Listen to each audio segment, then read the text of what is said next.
Hey survivors, it's Angie Atkinson, and today at queenbeing.com, we're going to talk about why you can't stop missing the narcissist and how to detach yourself from him or her. Okay, let's get started. My name is Angie Atkinson, and this channel is all about teaching you what I know to be true. You really can create the life you want.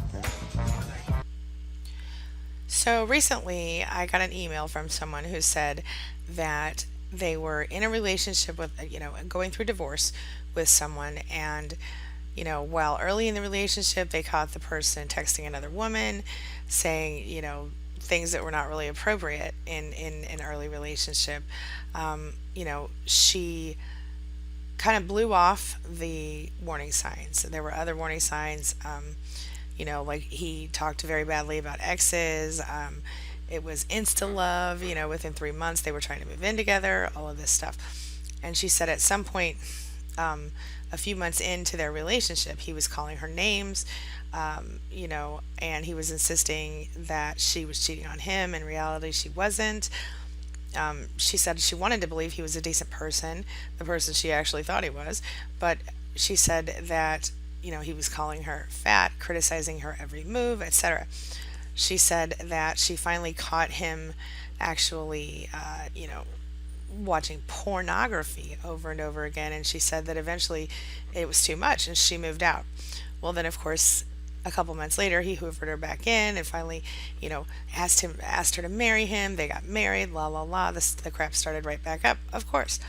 And she says now they're 3 months in and he's cheating. And she says, she told him to get stuff out of the house. She told him she was filing for divorce. He begged her to take him back. She said, I don't know what to say. He said, blah, blah, blah, blah, on and on and on. Anyway, bottom line is, even though he treated her so terribly, even though there's very little to actually say about the positive things in the relationship, the woman now feels as though she's weak. She feels like she wants him back and he keeps trying to hoover her. She misses him. She's desperate. She doesn't know how to deal with it. So the question is, how do you deal with the feelings of missing a narcissist and wanting to take him or her back, even though you know that it's the wrong thing to do for you and you know that you will regret it the moment you do it? How do you stop missing a narcissist? Let's talk about it, shall we? To the viewer who sent the letter, who wants to remain anonymous, thank you for sending in your letter and for allowing me to use it in your video, in this video. My I would start here. A lot of the things that you said in your letter obviously seem to fit the definition of a narcissistic personality. You mentioned that just a couple weeks into the relationship, the insta love factor was mentioned. Okay, of course, we all know that it's very typical for narcissists to, pull out the love card pretty early in the relationship, right? So that's how it goes. And of course, as you mentioned, you got married just about 3 or 4 months in after the second time you got together. And, after you moved out, knowing that he was the wrong person, and of course, he then pretended to be perfect again. And once again, you saw him as someone who you could actually be with and you married him. So, you may have found that you were in love with the idea of the perfect love. But of course, the narcissist, once the routine set in, wasn't so perfect. And the narcissist probably became a little bored, and that's why you were cheated on and everything else. It's not your fault that the narcissist was bored, it's just that the narcissist can't do normal very well. You feel me? So, a lot of people who go through this tend to blame themselves when they have found themselves in this position because, quite honestly, normal people don't act like narcissists do. And so a lot of people want to think it's their fault. But the truth is, no matter what you do, no matter how perfect you are, you will never be able to meet the narcissist's unrealistic demands in a partner. It is quite typical for someone who's a narcissist to blame you for everything in the relationship when something doesn't work out, and not just you, but like there's a meme, a joke that says that a narcissist ran his tree into a car, and I mean ran his car into a tree, and it was the tree's fault because it was in the way, you know. That's how a narcissist rolls. Okay. So, you know, it's it's just how they're always going to blame someone other than themselves, or even something other than themselves in that situation. So the other person, in the relationship, which I'm guessing is you if you're watching this video, will feel like it's not the narcissist's fault because the narcissist has kind of twisted things and made it about, everything that you or the victim has done.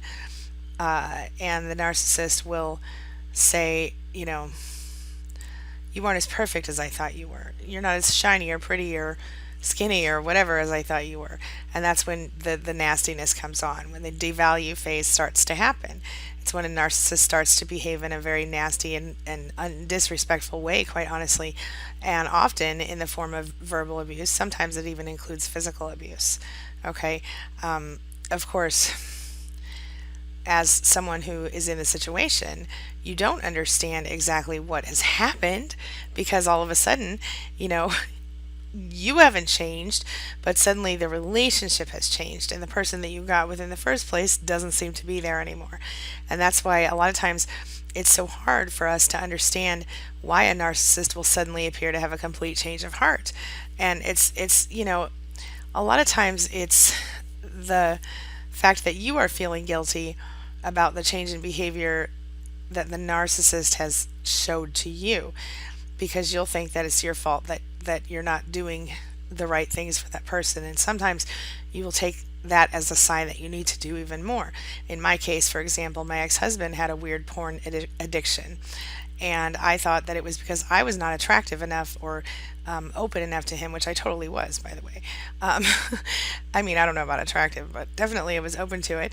And I would find myself feeling like, well, I wasn't sexy enough or I wasn't pretty enough or whatever. So I would learn all these new things about, getting it on or whatever. And I try to be better and better at it. But it didn't matter because no amount of effort on my part would ever be enough to satisfy him. And that's what you have to understand. Sex related or otherwise, no amount of kindness, no amount of pleasing, no amount of, effort on your part will ever be enough to satisfy the narcissist because, my gosh, at this point, they're often already looking for that next quote unquote perfect love. You feel me? So, how do you get over the longing for this person? Look, if there was a simple answer to that question, I wouldn't even be here. You know what I'm saying? The fact is that it's very difficult to let go of a narcissist emotionally. And as we talked about before, the fact that we're physically addicted to them up to a point doesn't help. So a lot of times it's just as difficult as it would be for an addict to let go of a drug or alcohol. So from a biological point of view, not a surprise that we become addicted to the narcissist. And quite honestly, if we're really truthful about it, biology could also help us get rid of our addiction. How do I mean? Well, like I've said a million times, you have to know the problem exists and you have to understand it before you can overcome it. Okay? Discover, understand, overcome. Well, understanding what has caused you this longing that you're experiencing, this pain, this, oh my God, I wish I still had that person in my life, instead of letting the pain control you and, sometimes even cause you to fall back in and be hoovered right back to where you were before. Well, that is the way that you take yourself from being in pain to healing. You understand what you're dealing with. Okay? So we're going to go into that a little bit more, and I'm going to explain to you how you can let go of narcissistic abusers or any ex that you happen to be concerned about them being toxic or whatever, and you don't want them back because they're not healthy for you. Okay? So let's dig into that. First, let me say this. I know how it feels to be concerned about hurting someone. I know how it feels to want to go back to a narcissist. I know how it feels, to think to myself, it would just be so much easier if we could just stay together. I've been there, okay? I've wanted to go and say, hear the person say, you know what, I still love you, I still care about you, I don't want you to leave, da da da da. And of course, he would have said those things had I given him the opportunity to do that. But what I didn't realize then, and what you need to realize now, is that even if my wish had come true at that moment, even if you get those words, even if your wish would come true, even if they say the right things, first of all, you're never going to get back what you once had or thought you had because that wasn't real. Secondly, narcissists don't change. So if you do that, you're setting yourself up for disappointment. All right. So when you know this, you can start to feel kind of like an outsider in the situation, in the relationship. So you can like see the pain as just a simple reaction to loss, much like if someone died in your life. So, how do you detach from a narcissist? Well, let me just point out one thing that's really important to remember, and that's that it's never going to be an easy process, okay? So, while it can be easier if you understand it, it helps to know why you're attached, which we kind of just talked about that, okay? Um, because here's the thing, when you understand what's causing the feelings, it's going to be easier for you to control your emotions and to literally get rid of the narcissist, to get him out of your head, right out of your head, okay? So, relationships with narcissists are, as I said before, compared to drug addictions quite often because it literally is the same part of your brain that is affected by drug addiction. Why could you still love the narcissist after all this abuse? Let's talk about the practical application of this question. Okay. So, the first reason is that you might still need what the narcissist claimed they would offer you. Okay. So, sometimes when we're desperate emotionally or otherwise, um, even a lie is enough. Even if we know they're lying, we accept it. So, in the future, if you're going to be in a relationship, make sure you look for someone who will work with you and help you discover the needs that you're going to bring into that relationship. Okay. Number two, you came from a narcissistic family and you were taught to be supplied very early. Therefore, you don't know any other way. Okay. So, this is where you get to start over. This is where you get to decide that it's your deal now and not anyone else's. Okay. Remember that typically children of narcissists will either become a narcissist themselves or they become easy prey for narcissistic abusers. They become empaths, they become codependent, etc. Okay? You're either going to repeat that relationship pattern or not. You will have to consciously change your mind if not. Okay? So if you're not prepared to deal with that, then you may continue to find yourself in those narcissistic patterns. Okay? Number three, you are clearly too depressed to think about actual change. So the battle with the narcissist is exhausting.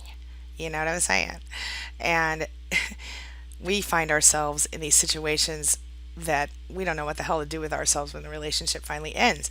And because we have no strength, we're weak, we don't even know where to begin to build a new life. We are scared, we're confused, we don't know what to do. And when we get in that place, as any human, sometimes our first instinct is to just escape and go back to what was familiar because sometimes the wolf you know is better than the wolf you don't know, right? But don't do that. There's more on the other side of this mountain, okay? And it's beautiful. Number four, you want to be nice, you want to be okay, you don't want to hurt anybody's feelings. And so if the narcissist comes back to you and tries to suck you right in, well, by golly, you'll be there, won't you? But you got to be strong, okay? Reject hoovering attempts. Don't let yourself be sucked back in. Being nice is not more important than being a whole person. You can't be a whole person when you're with a narcissist because the narcissist sucks everything you are out of you.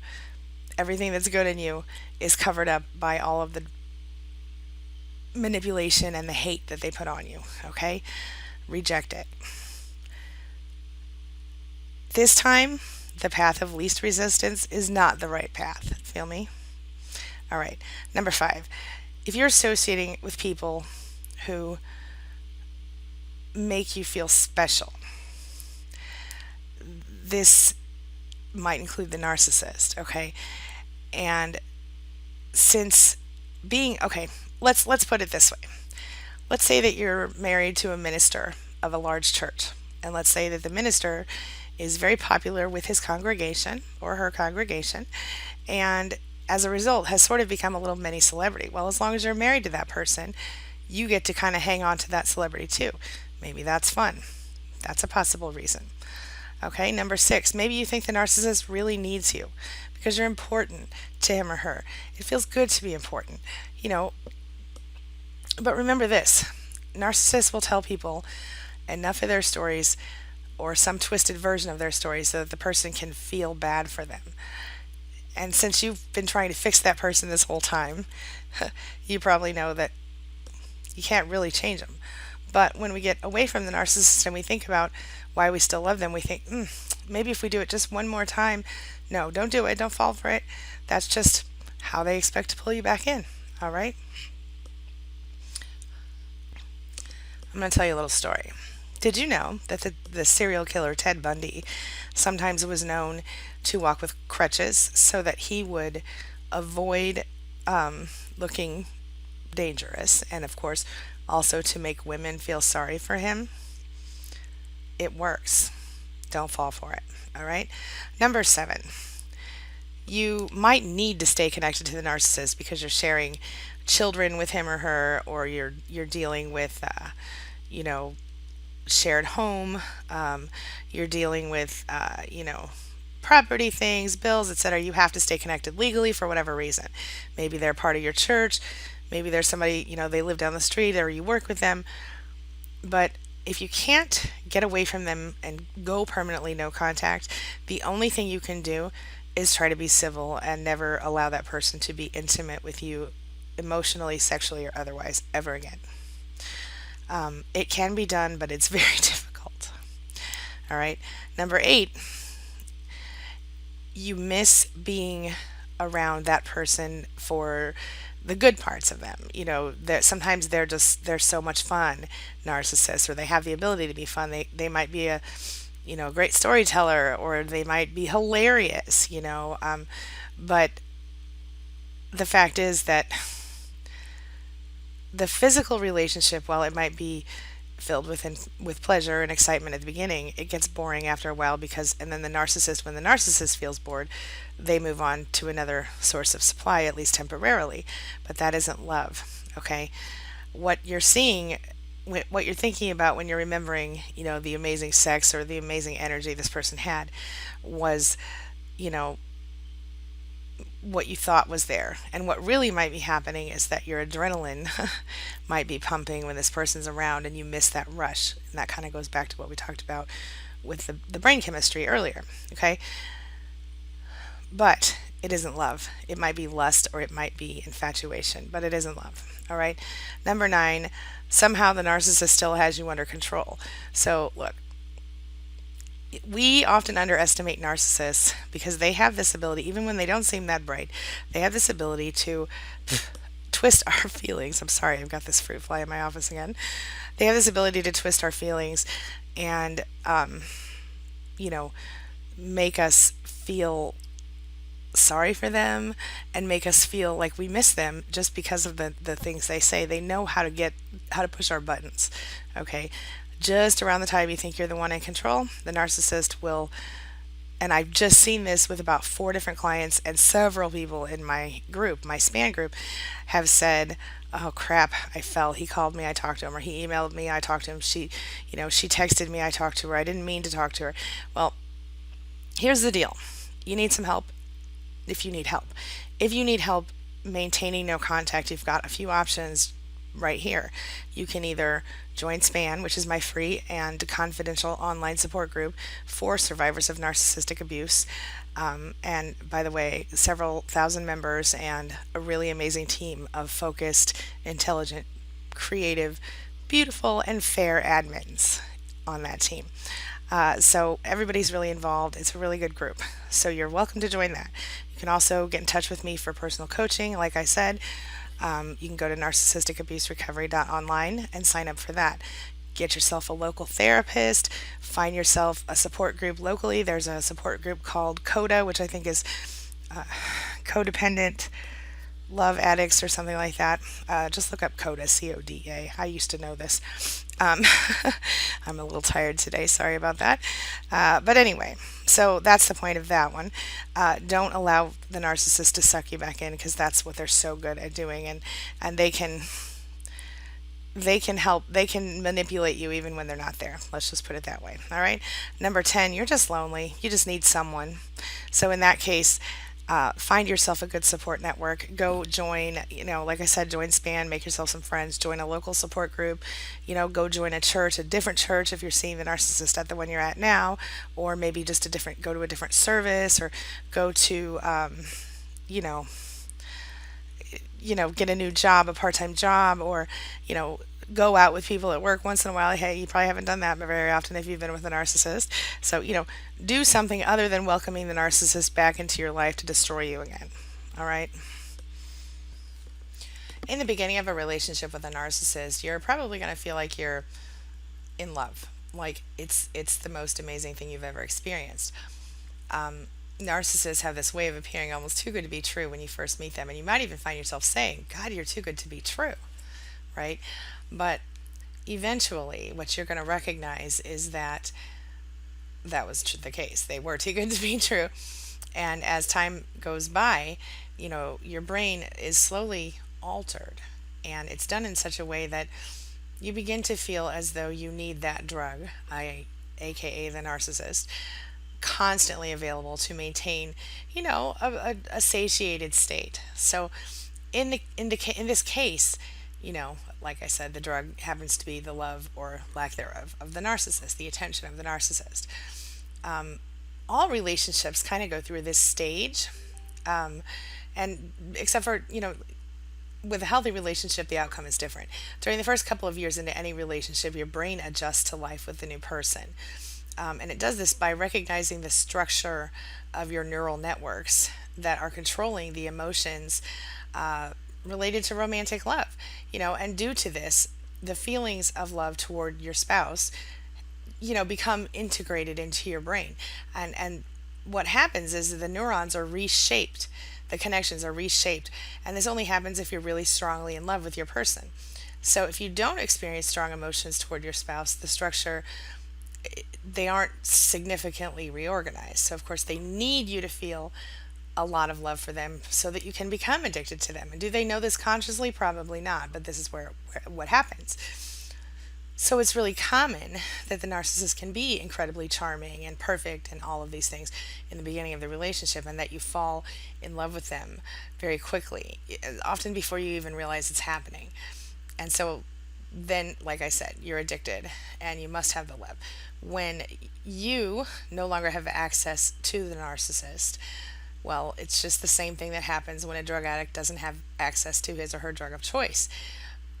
When it unexpectedly is denied, or even when you expect it to be denied, the withdrawal symptoms are strong.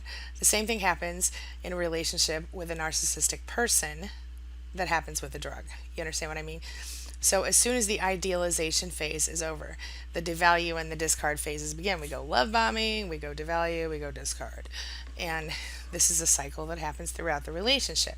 So as soon as that first part is over, the narcissist behavior switches like that. And they might become cold, uncaring, and even a little bit cruel. And that's not funny, but it is what it is. When this happens, you begin to feel completely lost and disoriented. You feel like all of the truths sometimes come to you, like the narcissist never loved you, like you've been cheated on, like all of these horrible things have happened to you. And at this point, you don't even care. All you know is that you miss your narcissist and you want them back because you love them. Okay, you have no idea what's really happened, and as a result, since you've been deprived of the drug, your mind is suddenly filled with mixed feelings, depression, anxiety, other kinds of mental just bleh, yuckiness, right? So during this, if you're trying to maintain the relationship and your narcissist has given you even the smallest sign that they might care for you, which of course those signs become fewer and further between throughout the relationship, and it happens to where you start to appreciate even the tiniest gesture of civility from your narcissist. And so for a short while, all of your negative feelings will disappear each time they give you a little tiny dose of love, right? But when it's sucked back out again, guess what? Even stronger, you're back feeling miserable, feeling terrible. The only effective way that you can really get rid of a narcissist from your head, get him out of your head, get him out of your heart, get him out of your life, and I'm sorry to have to tell you this, is no contact. That's it. In addition, understanding narcissism and narcissistic abuse and the experiences of those people who have gone through it before can help you fight it. Because when you know that you're dealing with an addiction, it's easier to manage the symptoms of the addiction. So, in this case, the addiction is the narcissistic partner and their presence, their love, their lack thereof, whatever. Understanding the reasons that you're miserable is the key to changing your life and taking control. Okay? If you want to learn about these methods, you can visit queenbeing.com. You can look at this video or a number of other opportunities out there. I also offer coaching one-on-one. You can sign up for that at narcissisticabuserecovery.online. I have a free soul staycation that you can join me on at soulstaycation.com. Check out my books at booksangieWrote.com or visit queenbeing.com. Like I said, there's tons of free stuff there. And subscribe to this channel because I do post every single day. And my goal is to help you get through narcissistic abuse, to discover it, understand it, and overcome it, and move on forward with your life. Okay? All right. I hope you found this video helpful. If you have any questions or you would like me to cover this subject on a different angle, or if you have any other questions about narcissism, narcissistic abuse recovery, or any of the related topics, please leave me a comment below. I'm happy to answer questions from viewers and videos, and I do it pretty often. All right? So I'm looking forward to hearing from you. Tell me what you think about this video. Tell me what you think about the idea of still loving a narcissist even though you know they're not good for you. And the idea of detaching yourself from a narcissist. Have you done it? What are your tips for it? Are you going through it right now? What are your biggest struggles? Let me know. If you have done it and you've done it successfully, tell me how you did it so that I can use it in a future video, or maybe at least one other person can see your experience and know that they have hope. All right? If you're doing it, if you're going through it now, leave me a comment. Tell me how you're feeling. Tell me your struggles, because that's going to help me help you in future videos as well. Okay? I will see you guys soon. As always, I really appreciate that you're here and that you're a part of my daily life, and I appreciate that you let me be a part of your life and a part of your recovery. Have a wonderful day. Have a wonderful weekend. I'll see you soon. It's my mission to teach others what I know to be true. You really can create the life you want. Take care of your body, take care of your soul, nurture the real you, and introduce him or her to the world. Be comfortable in your own skin and in your place in this world. Take your spot, take it now, and the universe will take its cue from you. You feel me? If so, subscribe to my channel. Let's get it done together.